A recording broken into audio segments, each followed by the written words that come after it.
नमस्कार दोस्तों, जब हम लोगों के परिवार में जब लड़ाइयाँ होती हैं और जब आपस में जब लड़ाई झगड़े जब होते हैं, तब हम लोग ये सोचते हैं कि शायद हम लोग कम पढ़े लिखे हैं या फिर गरीब होने के कारण आपस में लड़ते हैं, इसलिए हम लोगों में विवाद होता है।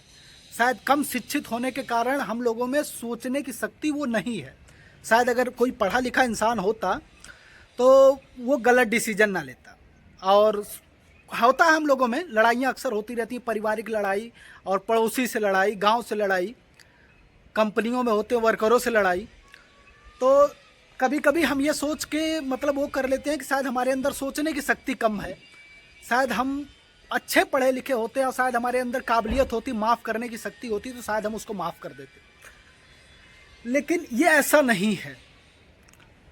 अच्छे से अच्छे पढ़ा लिखा इंसान भी टूट जाता है। मैं एक कहानी आप लोगों को बताने जा रहा हूँ। ये कहानी बहुत ही ध्यान से सुनिएगा। मैं आपसे निवेदन करूँगा कि बहुत ही ध्यान से ये कहानी सुनिएगा।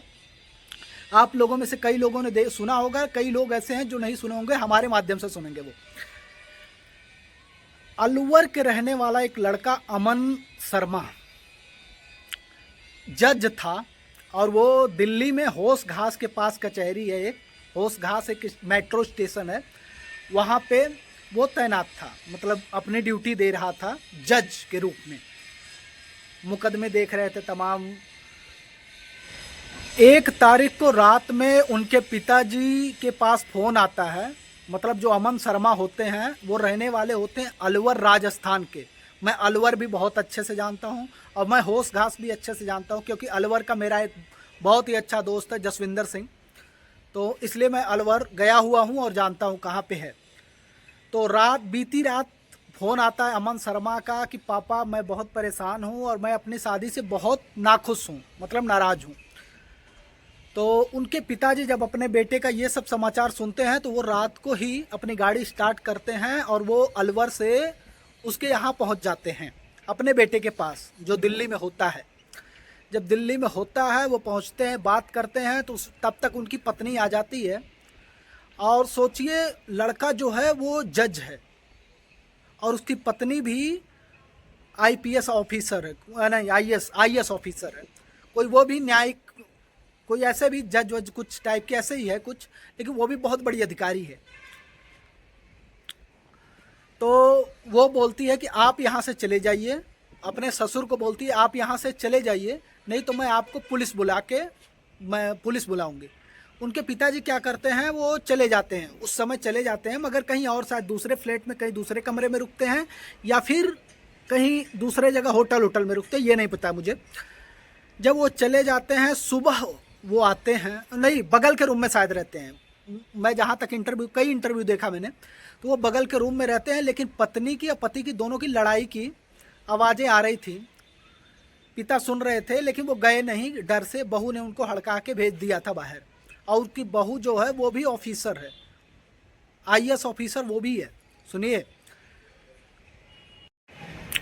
पिताजी सुबह आते हैं, फिर आते हैं तो उससे पूछते हैं कि कहाँ पे है अमन, कहाँ पे है।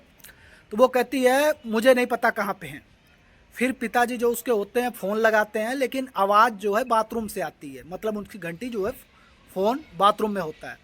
वो दरवाज़ा खटखटाते हैं, तोड़ने की कोशिश, मतलब खोलने की कोशिश करते हैं, खोल नहीं पाते हैं।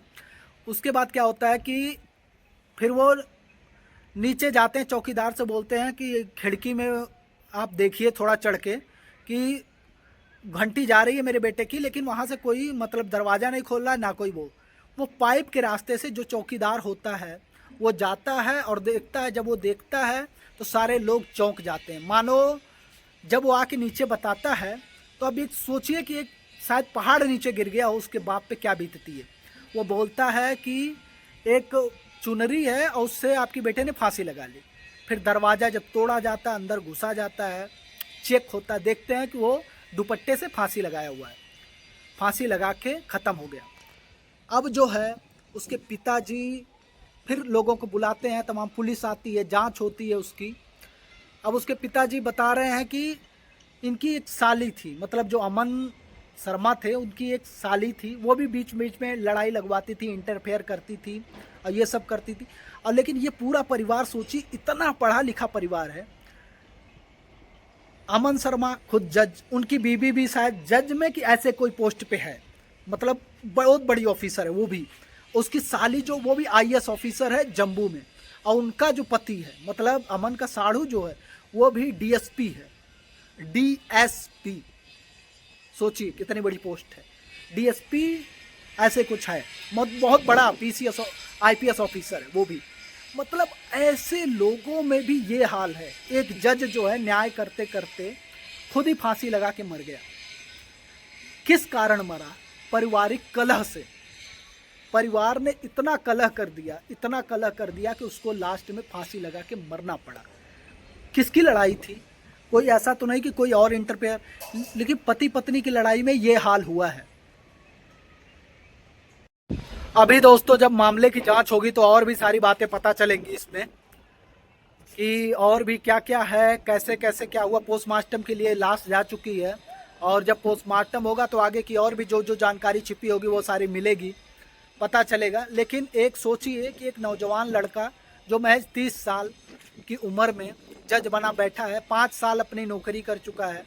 उसके पिताजी कहीं और शादी कराना चाहते थे, लेकिन जब उसने पिताजी से बोला कि पापा जब मैं ट्रेनिंग दे रहा था उसी समय मुझे एक लड़की से प्यार होता है, तो मैं इस लड़की से शादी करना चाहता हूं, तो उसके पिताजी भी मान जाते हैं कि कोई बात नहीं, आप शादी कर लो। तो 2021 में जब ट्रेनिंग देने के समय ही शायद 21, 22, 23 में जब भी शादी हुई होगी, और इनके 2 बच्चे भी होते हैं। अमन शर्मा के 2 बच्चे होते हैं, इन 5 सालों में उनके 2 बच्चे भी हो जाते हैं। बहुत ही सोचने वाली बात है। हम लोग ये सोच लेते हैं ना अपने आप को, हमारे घर में जो लड़ाइयाँ हो रही हैं, हमारे परिवार में, हमारे गांव से, हमारे लोगों से लड़ाई हो रही है, शायद हम कम शिक्षित हैं, हमें फैसला लेने की शक्ति नहीं। लेकिन वो जज जो खुद दूसरे का फैसला सुन रहा है, दूसरे के लड़ाई को सुलझा रहा है, ऐसा जज खुद मजबूर होकर फांसी लगा ले रहा परिवार की लड़ाई के कारण। एक मैं अपनी सच्ची घटना बता देता हूँ।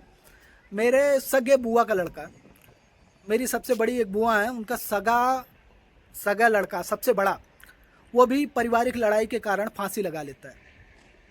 गुड़गांव में वो लोग रहते हैं, और आज की बात नहीं है, वो कई साल हो गए, कई साल पुरानी बात मैं बता रहा हूँ, 8 साल पुरानी बात है ये। वो भी फांसी लगा लेता है। इतना परिवार, सास पतों का और उसकी लड़ाई इतनी ज़्यादा बढ़ जाती है। मतलब मेरी जो बुआ होती हैं, उनकी जो पतुआ होती है, और भी लोग होते हैं, ये लोग लड़ के इतना परेशान कर देते हैं उसको कि इतना मजबूर हो जाता है कि अपनी सारी संपत्ति, 2-3 फ्लैट थे उसके, और उसके पास संपत्ति काफ़ी थी, कमाता 1.5-2 लाख था, बहुत बड़ा ठेकेदार था। सारी संपत्ति अपनी एक एनजीओ, किसी एनजीओ को दान करके, और फिर जाके वो फांसी लगा के मर जाता है। तो ये पारिवारिक कलह बहुत ही बुरा है। अब सोचो क्या है इसके आगे। जिसने इतनी पढ़ाई की हो और इस अवस्था में जाके आदमी टूट के मर जा रहा है, बहुत ही सोचने वाली बात है। इसलिए कभी भी घर में विवाद ना करें, बहुत ही सोच समझ के रहें। किसका मूड कहाँ पे ऑफ हो जाएगा, क्या हो जाएगा, कैसे कलह मचेगी, कोई नहीं जानता। इसलिए जितना हो सके अपने आप पे नियंत्रण करके रखें, संयम बना के रखें।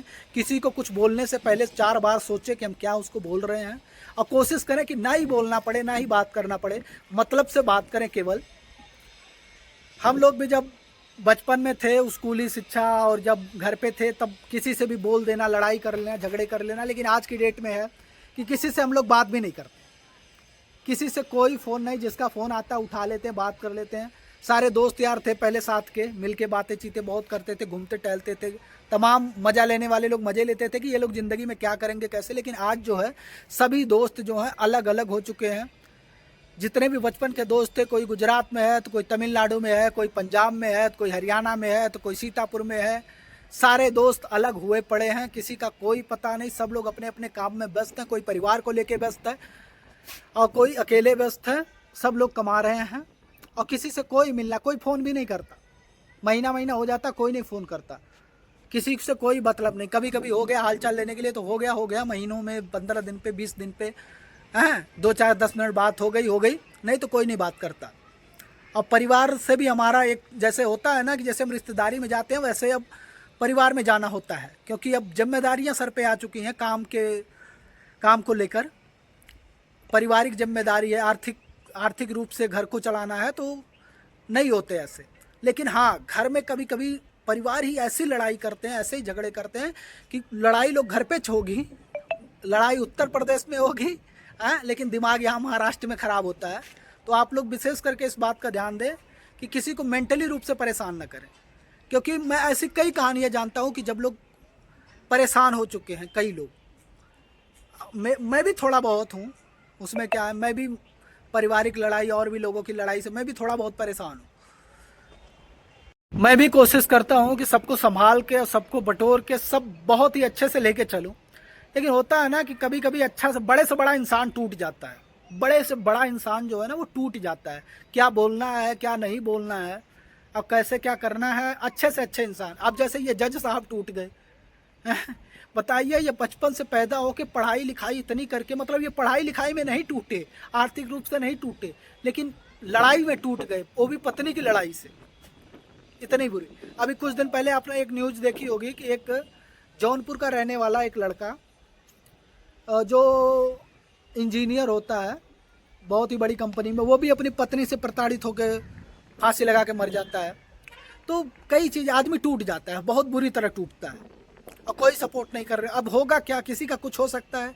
अब अमन कुमार तो चले गए, उनके माता पिता पे पहाड़ तो टूट पड़ा, लेकिन आप सोचिए अब उस पत्नी का क्या, पत्नी तो दूसरी शादी कर लेगी, अपने आराम से मौज करेगी, क्या करना उसको, एक नहीं दूसरा, दूसरा नहीं तीसरा, तीसरा नहीं चौथा, लेकिन एक ज़िंदगी तो उसने अच्छी खासी बर्बाद कर दी है। फिलहाल आप लोग भी जितना संयम हो सके, हम लोग भी बहुत कंट्रोल करते हैं। फिर मिलते हैं दोस्तों अगली वीडियो में।